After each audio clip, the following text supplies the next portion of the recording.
ملګرو تصور کوي که تاسو په یو داسې ځنګل کې چرته چې یخني هډوکي ماتوي ستاسو په ډله حمله وشي او یو غټ میلو ستاسو وجود ځای په ځای وشلی او بیا ستاسو ملګري تاسو مړو ګڼي او تاسو په خاورو کې ښخ کړي نو تاسو به څه کوئ؟ نن به زه تاسو ته د ریوننټ داسې کیسه ورم چې د یو پلار د بدلې او د جون د جنګ ریښتونی داستان دی.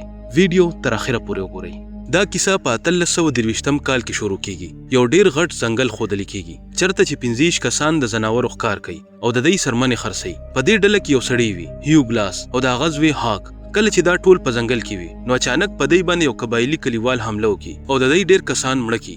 د دې حملې وجه دا وي چې د هغوی د مشر لور چا تښتولې وي او هغوی ته داسې ښکاري چې دا کار هم د دې ښکاریانو دی.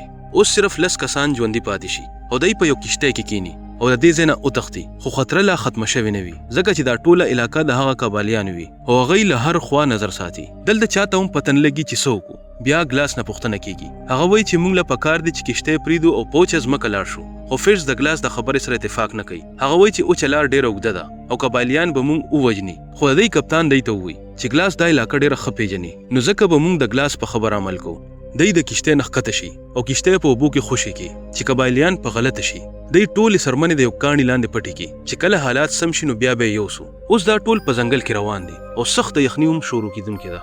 یو سحر ګلاس د ټولو نه مخکې پاسي او په ځنګل کې ګرځي. یو دم ورته داسې احساس وشي چې په څنګ کې څوک شته نو دغلته دته د یو میلو بچی ښکاره شي. د دې نه مخکې چې ګلاس ځان بچ کړي نو په ده باندې اچانک یو غټ میلو حمله وکړي. د ګلاس نه ټوپک وغورځېږي او میلو دې ډېر سخت زخمي کړي. د فلم دا سین ډېر زبردست او ډېر ساه راښکونکی وي. په دې دوران کې د ګلاس لاس له یو ځل بیا ټوپک ورشي او دې په میلو باندې ډز وکړي. خو میلو ډېر طاقتور وي او دې بیا په ګلاس حمله وکړي خو دا ځل یې تقریبا مرګ ته ورجوخ کړي. ګلاس په آخري ځل په چاقو باندې په دې میلو حملې شروع کړي او دواړه د یو غر نه لاندې وغورځېږي. میلو مړ شي خو ګلاس هم د مرګ تر کومې ورسېږي ځکه چې میلو د سینه او مری شلولې وي او ډېر ژور زخمونه یې ورکړي وي. کله چې د ګلاس ملګري دی پیدا کړي نو دی ډېر حیران پاتې شي. دی د زخمونه خو ګنډي خو دی پوه شي چې ګلاس به ژوندی پاتې نه شي. د ملګري دی په یو سټریچر واچوي خو په غر ختو کې ورته ډېر تکلیف وي. نو کپتان دا فیصله وکړي چې څوک به د ګلاس سره پاتې شي تر څو پورې چې دی په خپل طبیعي مرګ نیمه شوی او بیا یې په عزت سره ښخ کړي او د دې کار دپاره به دغه کسانو ته $300 ملاویږي. د ګلاس زوی هاک یو بل هلک بریجر او فیټز ورسره پاتې شي. یو ماښام فیټز ګلاس ته وایي چې ته مړ کېږې ولې نه؟ ستا په وجه به موږ ټول مړه شو. فیټز غواړي چې ګلاس د ساه د بندولو نه ووژني خو د ګلاس زوی هاک راشي او په فیټز حمله وکړي.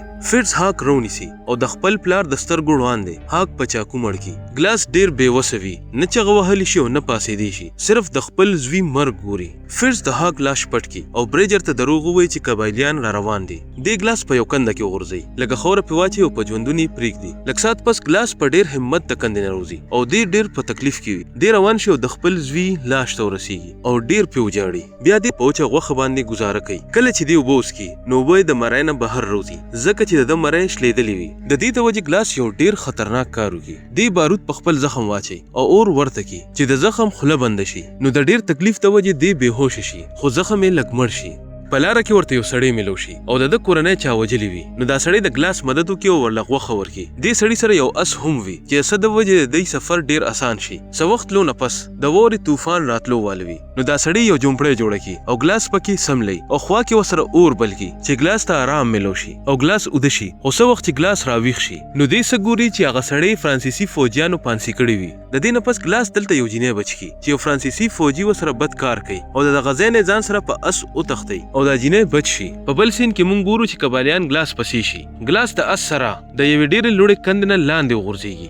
اس مړ شي خو ګلاس بچ شي خو سخته یخني وي او ګلاس سره د ګرمېدو حس نه وي. نو دی د مرګ نه د بچ کېدو دپاره د دغه مړ شوي اس خېټه وشلی دننه ترې هر څه راوباسي او په خپله په خالي خېټه کې ننوځي چې د یخنۍ نه بچ شي او په دې حال کې دی شپه تېره کړي. ګلاس په اخره کې خپل کیمپ ته ورسېږي. کپتان چې هغه وویني نو غاښ په ګوته پاتې شي. هغوی ته پته ولګي چې فیټز هر څه غلا کړې ده او تښتېدلی دی. ګلاس او کپتان هغه پسې وځي. فیټز کپتان په ګولۍ ولي.